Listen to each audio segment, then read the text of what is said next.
বিসমিল্লাহির রহমানির রহিম। মুক্তিযুদ্ধ বিষয়ক মন্ত্রণালয় কর্তৃক আয়োজিত আজকের এই সংবর্ধনা ও আলোচনা সভা, এই সভার সম্মানিত প্রধান অতিথি জনাব হাফিজউদ্দিন আহমেদ বীর বিক্রম এবং আজকের এই অনুষ্ঠানে উপস্থিত আছেন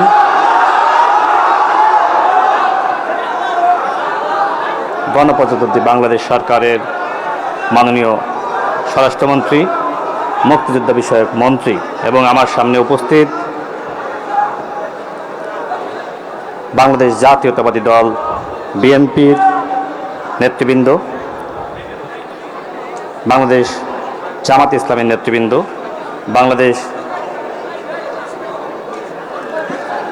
এনসিপির নেতৃবৃন্দ সহ উপস্থিত অতিথিবৃন্দ, আপনাদের সবাইকে শুভেচ্ছা এবং সালাম। আসসালামু আলাইকুম।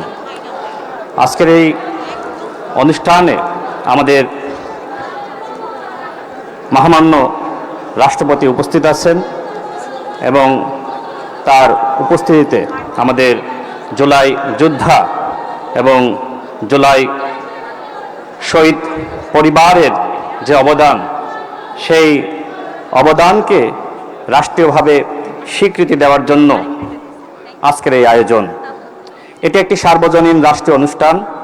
এখানে রাজনৈতিক বিতর্কের কোনো অবকাশ নেই। জুলাই গণ অভ্যুত্থানে আমরা সবাই একতাবদ্ধ হয়ে রাজপথে নেমে ফ্যাসিস্ট আওয়ামী সরকারের পতন ঘটিয়েছি।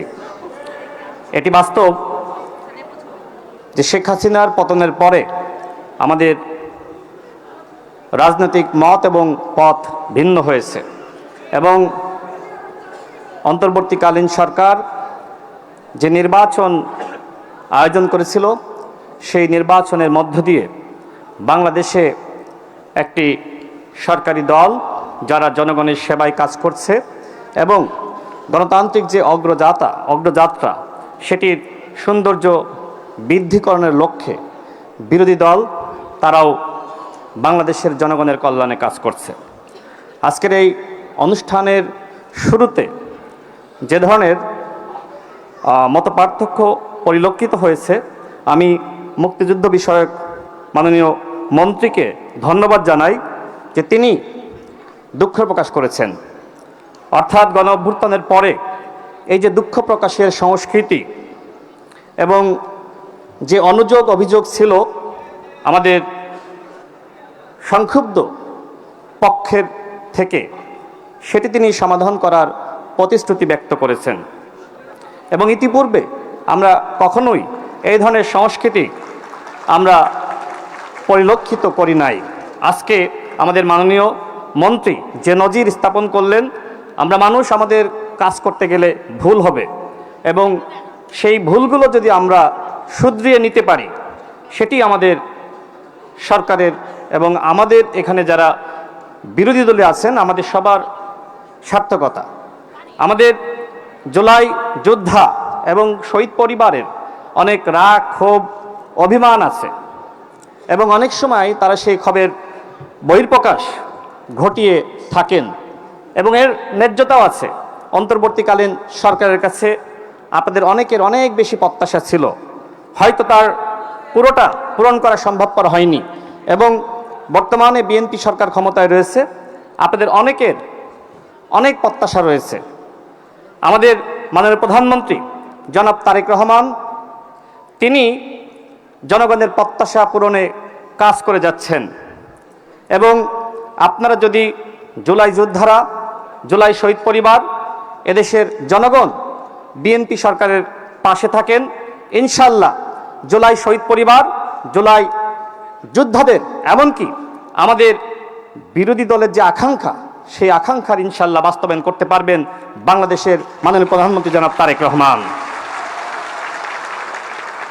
আমি বক্তব্য দেওয়ার শুরুতে অনেকে হয়তো সংক্ষুব্ধ হয়েছেন, কিছু প্রতিক্রিয়া ব্যক্ত করেছেন। আমি আপনাদের এই প্রতিক্রিয়াকে স্বাগত জানাচ্ছি।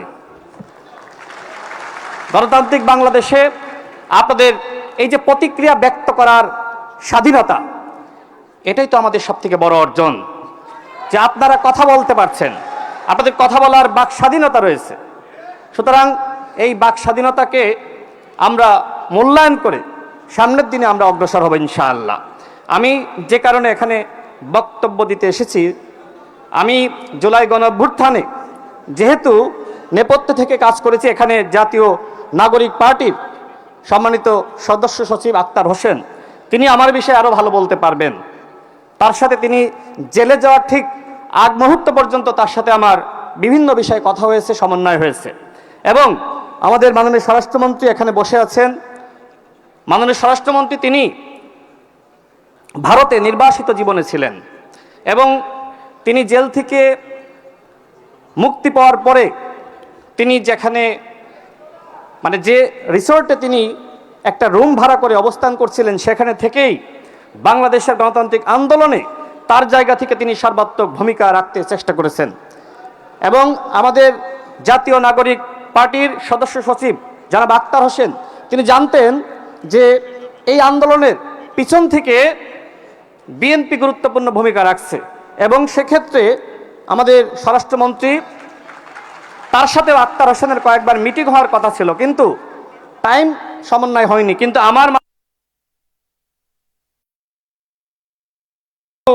আমি আক্তার হোসেনের কাছে পৌঁছে দিয়েছি। আমাদের বাংলাদেশের মাননীয় প্রধানমন্ত্রী তিনি জুলাই গণঅভ্যুত্থানের সাথে তিনি সক্রিয়ভাবে জড়িত ছিলেন।